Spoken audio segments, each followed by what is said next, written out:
Dobrý deň, dámy a páni. Vítam vás na tlačovej besede slovenského predsedníctva. Dnešnou témou stretnutia ministrov a zástupcov členských krajín pražského procesu bolo okrem iného zhrnutie spolupráce a budúcnosť procesu. Viac vám k téme povie podpredseda vlády a minister vnútra Slovenskej republiky Robert Kalinak, ktorý rokovanie aj viedol. A taktiež chcem privítať aj ministra vnútra Malty Karmela Abelu. Nech sa páči, pán minister, máte slovo.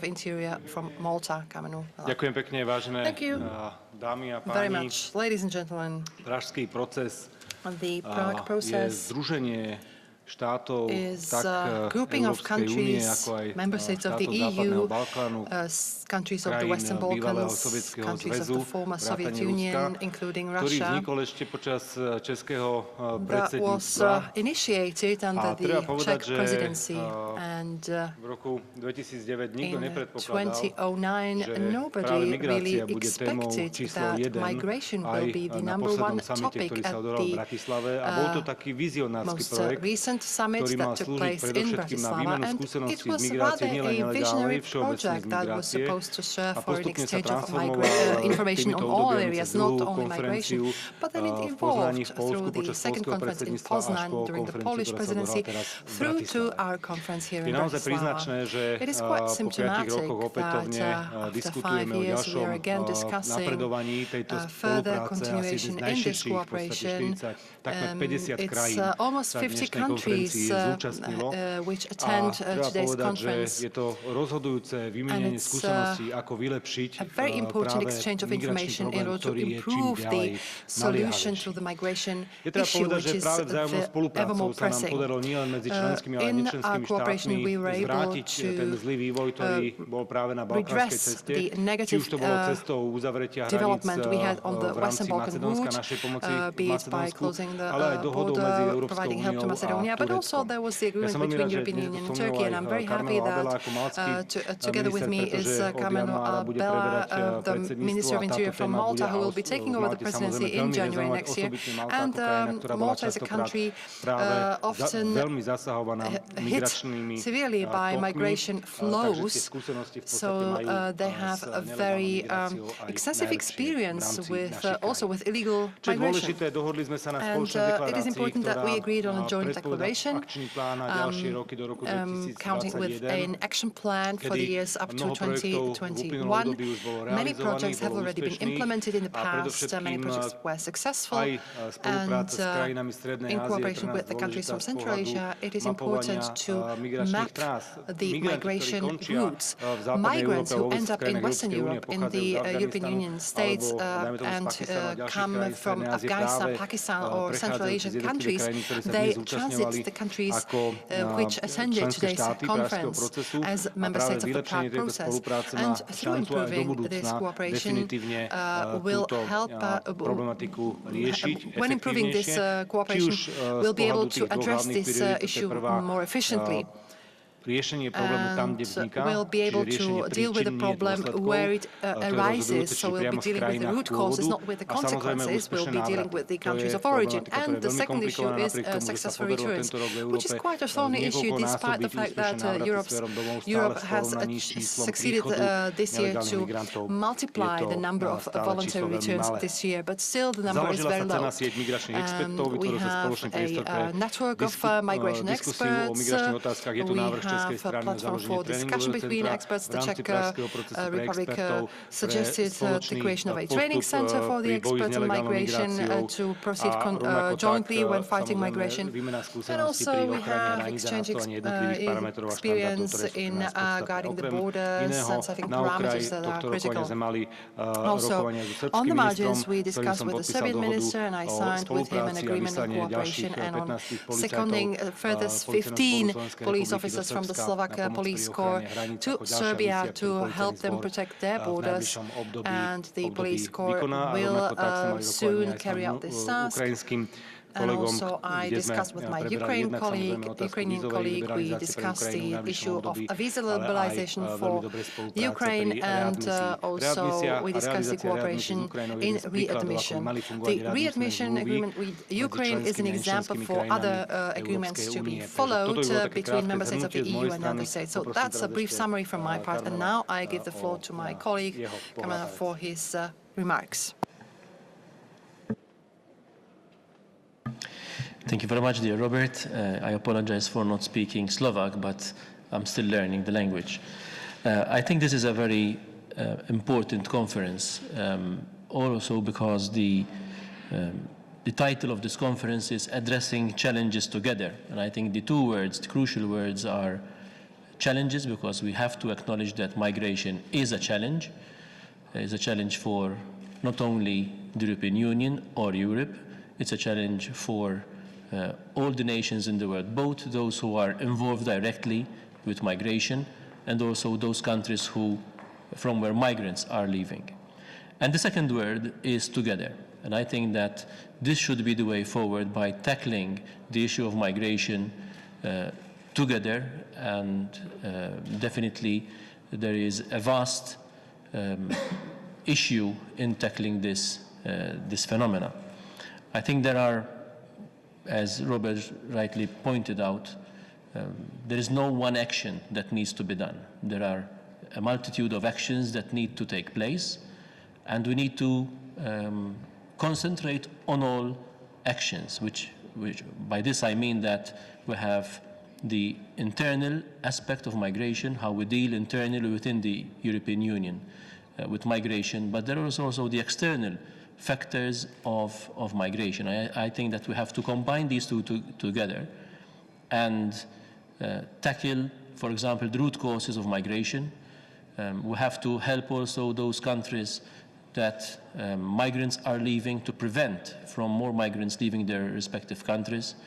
But also then we have to have rules and regulations within the European Union to deal with the issues of internal migration. Definitely, we are discussing this issue here in Bratislava when the United Nations is also discussing the issue of migration. I think this is a good point, that the United Nations is dedicating some time for our leaders to discuss the issue of migration. Because, as I said, it's not an issue for just EU member states or for the European Union, but it's an issue that has a global effect, and we should act globally. And this is why I appreciate the discussions that are taking place in New York. But definitely we should not only have discussions, we should not only have agreed documents and declarations, but we should act on what we agree. And I think this should be the way forward in the months and years to come. Finally, I assure all of you that the Maltese presidency, following the Slovak one, will definitely keep high on the agenda the issue of migration and asylum. I think this is something that, for us, it's crucial. Being a Mediterranean country, so the Mediterranean will be high on our agenda, generally speaking, during our presidency. And I think that we have experienced being alone dealing with the issue of migration. When all the migratory flow started way back in the early 2000s, we, with other two member states, were dealing with the issue of migration on our own. So we have the experience of trying to deal with something which is bigger than you, because not even one state can deal with the issue of migration alone. Imagine the smallest member state with a densely populated country. So I think that when we speak about migration, we speak also about our experience. Over the years, we have learned how to deal with migration, but definitely no country can deal with migration on its own. So that is why we will keep migration and asylum high on the agenda, because we firmly believe that together we have to tackle this issue, this challenge, and hopefully we come to, if not a solution, but a better management of the issue of migration. Thank you. Veľmi pekne ďakujeme. Nech sa páči, je priestor na vaše otázky. Ako prvá TA3. Now we have the floor for your questions. TA3 television. Dobrý deň, Andrej Horvát, TA3. Pred pár dňami v médiách sa objavila informácia, že z Líbie môže prísť do Európy niekoľko stoviek tisíc migrantov pre nepokoje. Ako je Európa pripravená na túto situáciu, ako chce tomu čeliť? A druhá otázka je, spomínali ste úspešné návraty, máte nejaké konkrétne čísla, koľko migrantov sa podarilo poslať naspäť do domovských krajín?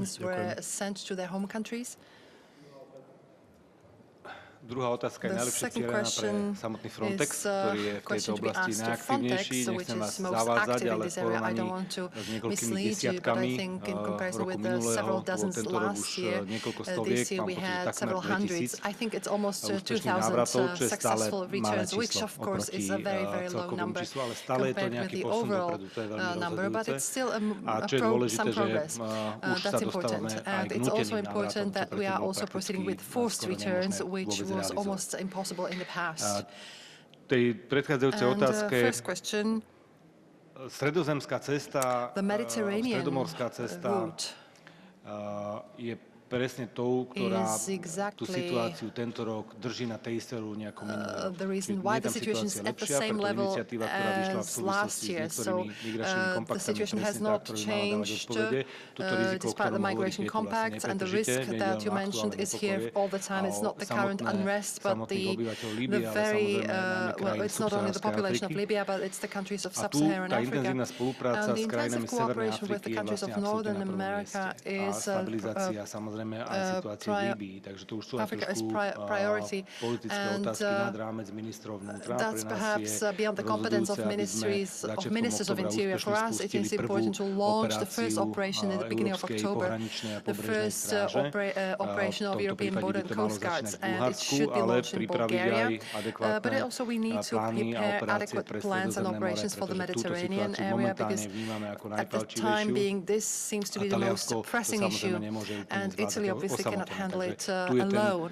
ďalší príspevok, ktorý by sme mali v That's another najbližších contribution that we mesiacoch should dať a deliver hlavne in veľmi the vnímam upcoming months, and we are riešenie very situácie priamo v tých krajinách closely práve cestou týchto following the migračných situation in kompaktov, these cestou countries práce, through the migration compact. podpory rozvojovej We want pomoci to a ďalšej provide komunikácie, pretože development častokrát aid and domovské further krajiny odmietajú communication prijať svojich and vlastných support, občanov because naspäť. To very je often these countries prakticky refuse to neakceptovateľné. receive A their samozrejme nie citizens je veľmi back, ochota which vždy is spolupracovať v unacceptable, and oblasti there's identifikácie not týchto always ľudí. Čiže willingness toto je on their všetko taká part to drobná help us with the komplikácia, ale práve vylepšenie tej identification of people. spolupráce, ktorá má byť založená aj na So we need to skúsenosti improve jednotlivých krajín, cooperation. ktoré boli It has to be based on the v blízkom experience of kontakte s countries týmito africkými that krajinami, were in nám close dáva contact určitú nádej na with to, aby these sa African situácia countries, aj na and that gives us stredomorskej some ceste hope zlepšila. that situation would improve also on the Veľmi Mediterranean pekne route. ďakujeme. Sú ešte Thank nejaké you very much. otázky? Are there any Nech sa further páči. questions? Yes, please.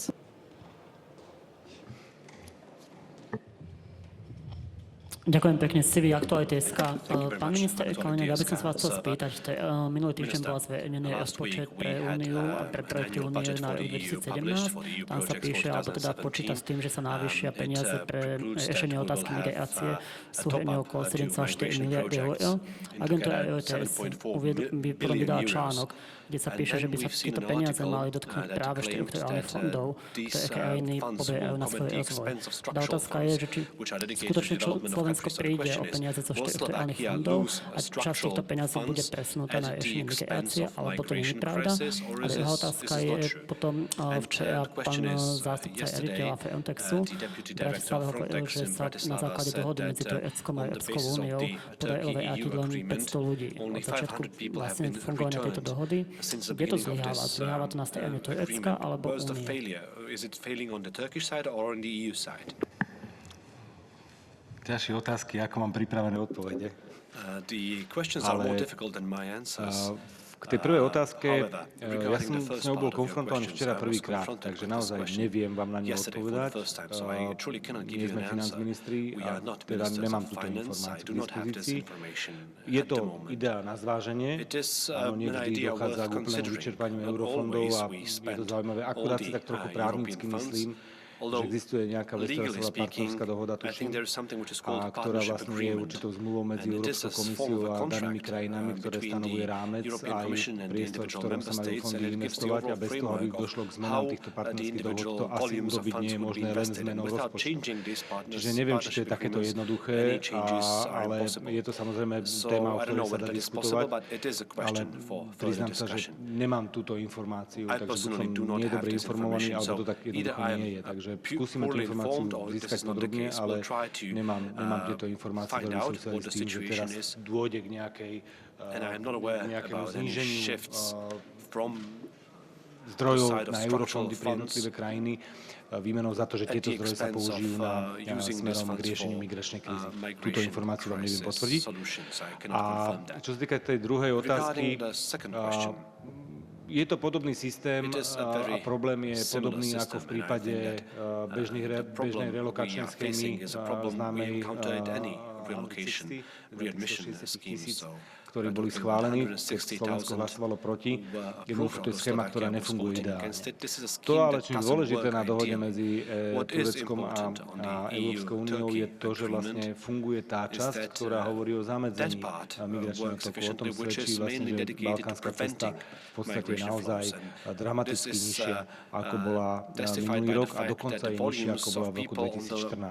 A to je veľmi pozitívny signál. Samozrejme, s tým súvisia ďalšie rokovania s Tureckom, ale mám pocit, že keď to porovnáte s úspechom systému kvót, ktorý trval mnoho dlhšie, tak tento model s Tureckom je úspešnejší, keď nie asi ale stále sa bavíme o tom jednom a tom istom probléme, že nie je možné s migrantami počítať ako s nejakými štatistickými číslami. Za každým je osud, nejaké želanie priania človeka a toto je potrebné rešpektovať a nie je možné to zmeniť len preto, lebo si napíšem do nejaké direktívy, že musíš byť tu, alebo niekde úplne inde. Treba akceptovať aký vlastne záujem tomu prispôsobiť aj jednotlivé politiky. Ale v tomto prípade si nemyslím, že tá dohoda zlyhala. Naopak, ja si myslím, že veľmi pomohla k tomu, aby tá balkánska cesta bola na tom tento rok contributed to a significant decrease in volume on the Balkan route.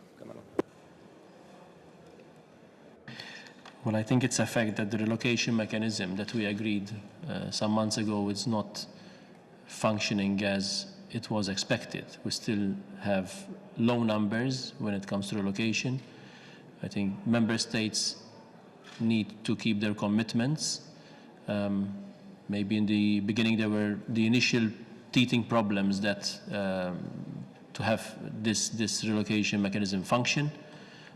But I think that this is part of the responsibility that each and every member state has to have in dealing with the issue of migration. This is the internal aspect of migration. So definitely we need to improve the numbers here when it comes to relocation. In our case, we are trying to also anticipate the agreed figures with the Commission when it comes to relocation. But I think every member state has committed, or most member states have already committed numbers to take from Italy and Greece, and I think we should try to do our best to keep with those commitments. Ďakujeme. Sú ešte nejaké otázky? Nech sa páči, posledná otázka RTVS. Last question. Dobrý deň, Hajčáková, Slovenská televízia.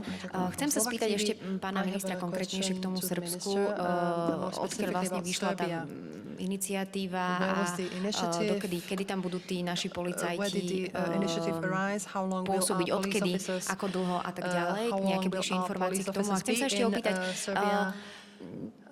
pán malcký minister hovoril o tom, že by sme mali migračnú krízu riešiť spoločne. Na druhej strane, ale aj na bratislavský summit prišla V4 s návrhom flexibilnej solidarity, teda že každá krajina prispeje tým, či môže, alebo že sa sama rozhodne, ako bude riešiť túto tému. Či si to neprotirečí v tom zmysle, že každá krajina má sa rozhodnúť sama, ale na druhej strane hovoríme o tom, že musíme to riešiť spoločne. Aj pán minister by možno mohol odpovedať. Pri termíne flexibilná solidarita, ktorý viete veľmi dobre, že zaznel v podstate prvýkrát na Rade ministrov tu v Bratislave pred 2 mesiacmi, viac ako 2 mesiacmi, je téma, ktorú sa snažíme apelovať už viac ako rok. Nechcem hovoriť nejaké také rukolapné príklady, ale keď by sme mali každý dodať niekoľko tón pšenice a jednoducho niekto pšenicu jednoducho nepestuje, tak musíme dodať nejakú náhradu, ktorá adekvátne bude schopná pokryť nejaký dopyt po nejakom hľade. Toto isté platí aj v našom prípade. Jednoducho sú krajiny, ktoré sú cieľové a sú krajiny, ktoré sú tranzitné. A môžeme sa my snažiť v tejto chvíli do dňa na deň akékoľvek množstvo migrantov prijať, keď dobre vieme, že nakoniec na našich územiach nezostanú, pretože majú jasnú cieľovú destináciu, kam chcú ísť, ktorú majú dopredu napísanú, či pretože tam je ich rodina, známi, priatelia, blízky, čokoľvek, vedia presne, kam chcú ísť. A z tohto dôvodu sa snažíme upozorniť, že tak nájdeme riešenia, ktoré dokážu vlastne nahradiť tieto kvótové systémy riešeniami lepšími. A my sme konkrétne posúdili, nechali sme to bez toho, ani sme nečakali, ale priamo sme ich urobili a viete veľmi dobre, aj dnes to spomínal rakúsky zástupca o tom, že toto bolo jedno veľmi dobré riešenie, čo my sme vtedy riešili s Rakúskom. To znamená, že sme otvorili naše kapacity. V priebehu 9 mesiacov sme ubytovali 1200 sýrskych žiadateľov o azyl v Rakúsku a boli u nás dobu nevyhnutnú, koľko potrebovalo Rakúsko na naše náklady. To znamená, to je konkrétna solidarita. Počas tejto doby nedošlo k žiadnemu druhotnému pohybu, secondary movement, ktorý je vlastne tým hlavným problémom kvótového systému, ako mu zabrániť. Všetci boli na Slovensku a čakali na ďalšie rozhodnutie. Nebol žiadny problém bezpečnostný, viete, že žiadny bezpečnostný incident podľa tej doby nebol. To znamená, môžeme ten projekt dnes už pomaly po 12 mesiacoch hodnotiť ako veľmi, veľmi úspešný. A to je konkrétny príspevok. Toto je flexibilná solidarita. Toto nám ide, toto vieme robiť. Vieme sa baviť, že poďme to robiť pre Rakúsko, poďme urobiť podobné pre Nemecko, alebo pre Švédsko, pre ktorúkoľvek krajinu, ktoré zasiahnuť. Každá krajina má možnosť svoje vlastné skúsenosti, ktorý môže tejto kríze samozrejme pomôcť najlepšie. Ale opätovne, kvótový systém alebo flexibilná solidarita je riešenie dôsledkov. A to je veľmi neskoro.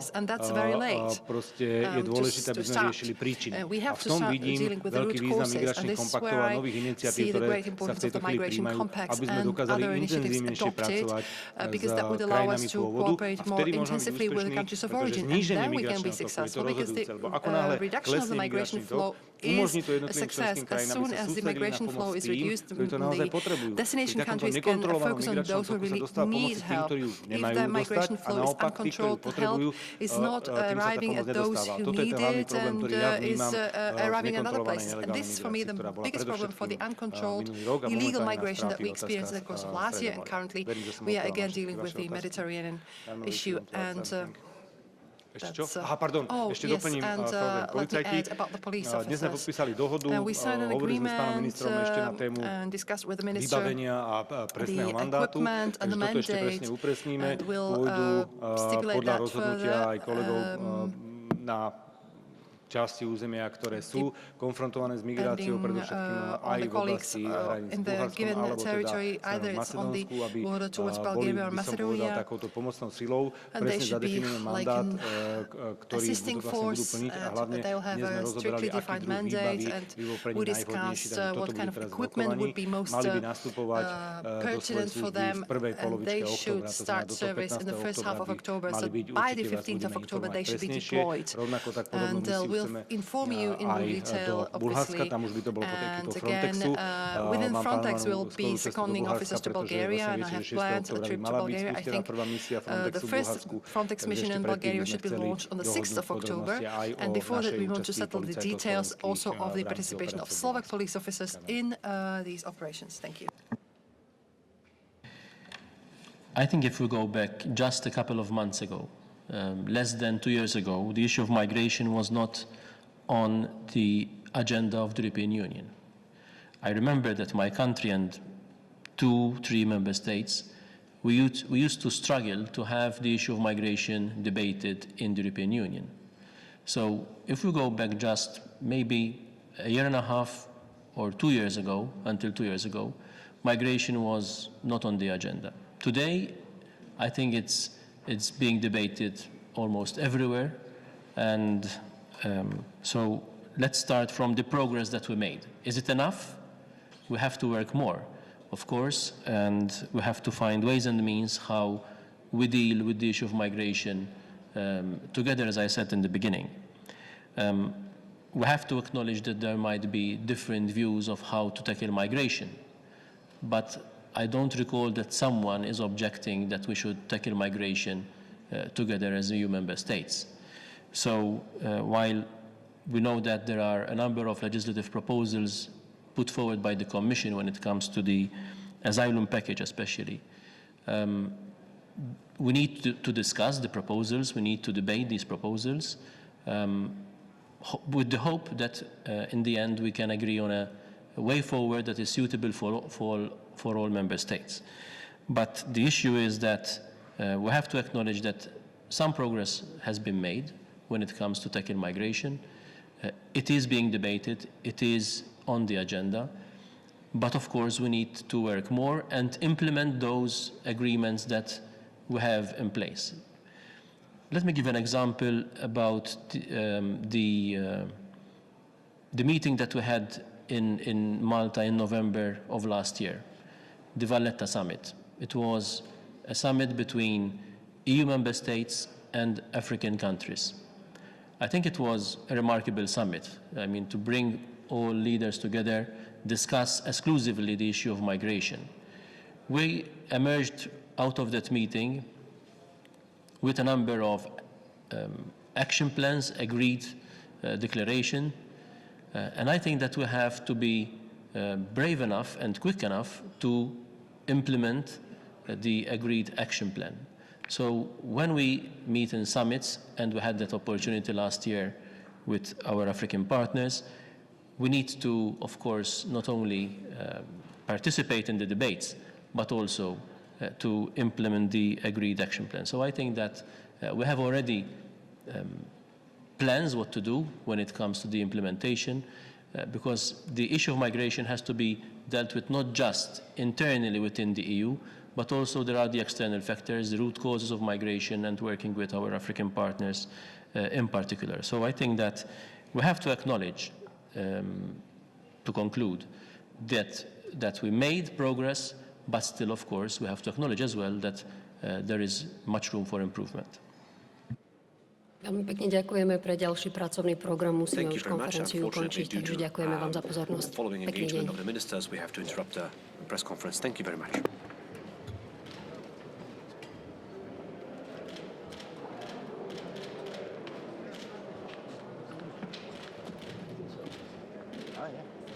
You did a good job, really.